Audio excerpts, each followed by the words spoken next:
तो इस एपिसोड की शुरुआत होती है एक फ्लैशबैक से, जहाँ पे हमको वही कुछ दिनों पहले वाला समय दिखाया जाता है और फिर से वही सब प्लान रिपीट किए जाते हैं जो हमको पहले से पता था।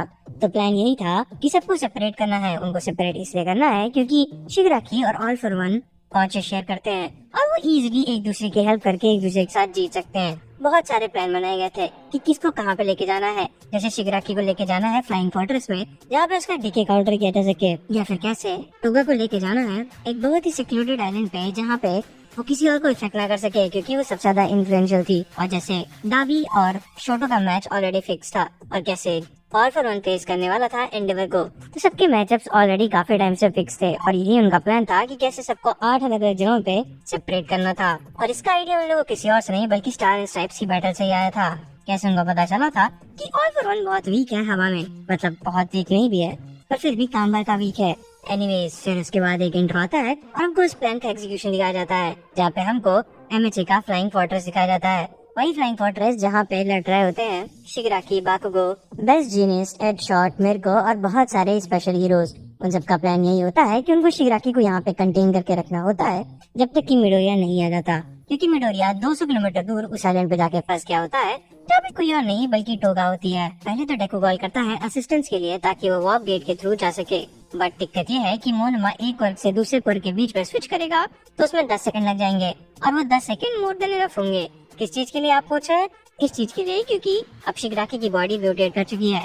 म्यूटेट इसलिए की थी ताकि वो सारे कर्स को संभाल सके और उसी म्यूटेशन के कारण उसके पास एक नहीं काफी सारे हाथ है। तो अगर उसमें से कोई भी हाथ या फिर सारे हाथ एक साथ डीके यूज करते हैं तो फिर उसी सेकंड काम तमाम हो जाएगा। तो वो पूरी बैटल किसी भी हालत में मोनोमा का इरेजर नहीं हटा सकते हैं और अगर वो हट गया तो फिर काम तमाम हो जाएगा। इसीलिए डेको को वहाँ तक दौड़ के आना होता है। 200 किलोमीटर डेको को दौड़ के आना है। एनीवेज हमको इस बीच में बहुत फनी सा सीन भी दिखाया जाता है जहाँ पे मिरिको का जब एक बार हाथ टूट जाता है तो फिर वो डायनामाइट से कहती है, यानी कि बाकुगो से कहती है कि तुम ये करो तुम वो करो, जिससे बाकुगो चिल्ला के कहता है कि मेरा नाम great explosive water God dynamite है। फिर उसके बाद वो कहती है अच्छा तुम्हें मुझसे लड़ाई करनी है? फिर बोलता हाँ चलो लड़ लेते हैं बनी गर्ल। फिर उसके बाद दोनों में मार होने ही वाली होती है पर तब हमें बेस्ट जीनियस उन लोग को रोक लेता है। फिर हमको उस आइलैंड का सीन दिखाया जाता है, वो सदर्न आइलैंड जहाँ पे कोई और नहीं बल्कि डेकू लोग होते हैं। एक्चुअली में यहाँ पे तो पूरा रोमांस का तड़का डाल दिया गया है, पूरा सास बहू सस्पेंस सीरियल चला दिया गया है। ये जो आइलैंड है वो कोई और नहीं बल्कि गैंग वॉर का ऑपरेट करता है। ये बहुत बड़ा टूरिस्ट हब है जापान के लिए। यहाँ पे बहुत सारे सुंदर सुंदर बीचेस हैं और इसी कारण गैंग वॉर का ये इतना इजीली से मेंटेन कर पाता है। हमको दिखाई जाती है गैंग वॉर का नोमूस और बाकी सारे प्रिजनर्स के बीच की बैटल। ये जो नोमू होता है ये अपनी बॉडी को डिसइंटीग्रेट करके उनसे बहुत बड़े चंक्स में अटैक कर सकता है। इसके अटैक को आप काइंड ऑफ केला के अटैक की तरह समझ सकते हैं, जहाँ पे वो हवा से शॉट बरसाती थी। सिमिलरली ये भी हवा से अपनी बॉडी के बहुत लंबे लंबे पार्ट बरसाता है। यही नहीं हमको वाला बंदा भी दिखता है जिससे मुंह से तलवारें निकलती थी, जिसकी बैटल हमको किरीशिमा से पिछले सीजन में दिखाई गई थी और जिसको जेल में डाल दिया गया था, जो कि हर समय चिल्लाता रहता था मीट मीट मीट। इस आइलैंड पे सू यानी कि हमारी फ्लॉपी और उराराका और डेकू भी होते हैं। उन सब की सबसे बड़ी चिंता यानी कि हिमिको टोगा होती है। हिमिको टोगा आज बहुत कमाल करने वाली है। ऐसा एक्चुअली मुझे हुआ ये सुन के मुझे भी मजा ही आ गया। हिमी टोगा तो सीधे सीधे मेरे बचपन की क्रश की तरह हो गई है, मतलब कि वायलेंट वो भी मुझे बहुत मारा करती थी। एनीवेज फिर हमको दिखाया जाता है डेकू ये सब लोग बीच पे लड़ रहे होते हैं, इसी कारण वहाँ पे बहुत सारी वेव्स आ जा रही होती हैं। तभी हिमिको टोगा अटैक कर देती है डेकू के ऊपर, पर वो बिल्कुल भी रजिस्टर नहीं होता है। तब डेकू को रियलाइज होता है कि फोर्थ यूजर का क्वर्क यानी कि डेंजर सेंस काम नहीं कर रहा है हिमिको टोगा के ऊपर, और इसका सिर्फ एक ही कारण हो सकता है कि उसका कोई भी इल विल एक्चुअली में नहीं है। वो सच में उसको हार्म नहीं करना चाहती, या फिर वो जिस तरीके का हार्म करना चाहती भी है वो एक्चुअली में हार्म की तरह रजिस्टर नहीं होता है। दो लोग डेकू और फोर्थ यूजर दोनों को यकीन नहीं हो रहा होता है कि ऐसा एक इंडिविजुअल एग्जिस्ट कैसे कर सकता है। एनीवेज फिर हमारे सामने आती है टोगा। टोगा बात कर रही होती है डेकू से और डेकू से पूछता है कि तुम मुझसे चाहती क्या हो। इस पे वो फुल ऑन प्लस्टर होके कहती है कि मैं चाहती हूँ कि तुम मेरे पति देव यानी कि मेरे बॉयफ्रेंड बन जाओ। फिर सीन स्टिल हो जाता है। फिर एक बहुत बड़ा सा मोनोलॉग दिखाया जाता है और स्क्रीन स्टिल हो जाती है। उस मोनोलॉग में बोला जाता है कि इजुको मिडोरिया नाइन्थ विल्डर है वन फॉर ऑल का। वो इतना स्ट्रॉन्ग है, वो जापान की सब सुपर ह्यूमन सोसाइटी में रेवोल्यूशन आने वाला है, ये करने वाला है, ये करने वाला है, वो करने वाला है, बट किसी ने उसको आज तक अपनी फीलिंग डायरेक्टली नहीं बताई थी और एक्चुअली में वो है तो एक नर्ड ही। तो फिर ये सुनते ही वो फ्रोज हो जाता है और उसकी गाल फ्रस्ट्रेट हो जाते हैं और वो धड़धड़ाने लगता है। फिर उसके बाद हमको टोगा आगे बताती है कि मैंने तुमको तब से चाहा है जैसे मैंने तुमको पहली बार देखा है। तुम मेरे पहले क्रश की तरह लगते थे। जब मैंने तुमको पहली बार देखा था तब तुम बहुत ही बीटेड डाउन थे, तुम्हारे को खून भी हुआ था पर फिर भी तुम कितने ज्यादा स्ट्रॉन्ग लग रहे थे। और उस पे डेकू पूछता है कि इसका मतलब तुम क्या चाहती हो कि मैं तुम्हारे साथ अम्यूजमेंट पार्क करे जाऊँ घूमी घूमी? जिसे बोलती है कि नहीं, मेरे प्यार का मतलब है कि एक ही हो जाना। मतलब उस सेंस में नहीं, बल्कि इस सेंस में कि वो डेकू का खून चाहती है और डेकू का खून लेके वो डेकू जैसा बन जाना चाहती है अपना क्वर्क यूज करके। तो एक्चुअली में टोगा का क्वर्क यानी कि टोगा का प्यार लोगों को हार्म पहुंचाना ही है। वो प्यार में लोगों को हार्म पहुंचाना चाहती है, इसमें उसकी कोई गलती नहीं है। इसी कारण डेंजर सेंस एक्टिवेट नहीं हो पा रहा होता है। डेकू और टोगा के बीच में थोड़ी सी और आइडियोलॉजी क्लैश होता ही है। इसमें डेकू बोलता है कि मैं जिसे प्यार करता हूँ, मतलब वैसा वाला प्यार नहीं, पर फिर भी जैसे मैं जिसको आइडियोलाइज करना चाहता हूँ, ऑल माइट जिसके जैसा मैं बनना चाहता हूँ, उसी जैसी मेरी आइडियोलॉजी भी है, तो तुम्हारी आइडियोलॉजी मेरी जैसी क्यों नहीं है।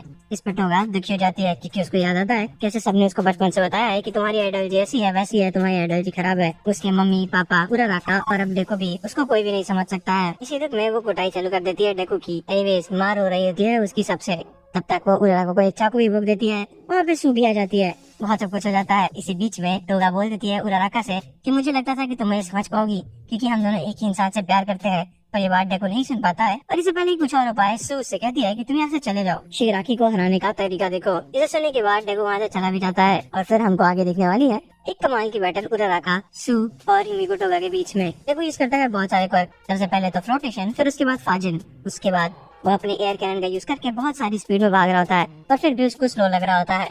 वो सोच रहा होता है कि कहाँ से यहाँ पे कोई बिल्डिंग्स होती तो वो ब्लैक पिप यूज कर पाता। अगर वो ब्लैक पिप यूज कर पाता तो फिर वो इजीली जा सकता था एक जगह से दूसरी जगह। अभी वहाँ पे एक यूजर आ जाता है वन फॉर ऑल का। वो उसको कहता है कि तुम चाहते क्या हो, तुम क्या खुद को इंजर करना चाहते हो बैटलफील्ड में पहुंचने के पहले ही? अगर तुम्हारे पास 100% पावर यूज करने की जगह होती भी तो तुम्हें नहीं यूज करनी चाहिए क्योंकि तुम्हारे इक्विपमेंट उसको हैंडल नहीं कर सकते और तुम खुद को इंजर नहीं कर सकते बैटल में पहुंचने के पहले। एनीवेज फिर वो कहता है कि मैं तुमको लास्ट रिजॉर्ट यूज करने के लिए कह ही रहा हूँ, तुम चाहो अब मेरा क्वर्क यूज कर सकते हो। और एक बात जान लो, वन फॉर ऑल एक घड़ी की तरह है जहाँ पे बहुत लंबे टाइम से बहुत सारी चीजें एक्यूमुलेट होती गई हैं और विद टाइम वो क्वर्क्स बहुत ज्यादा स्ट्रॉन्ग हो चुके हैं।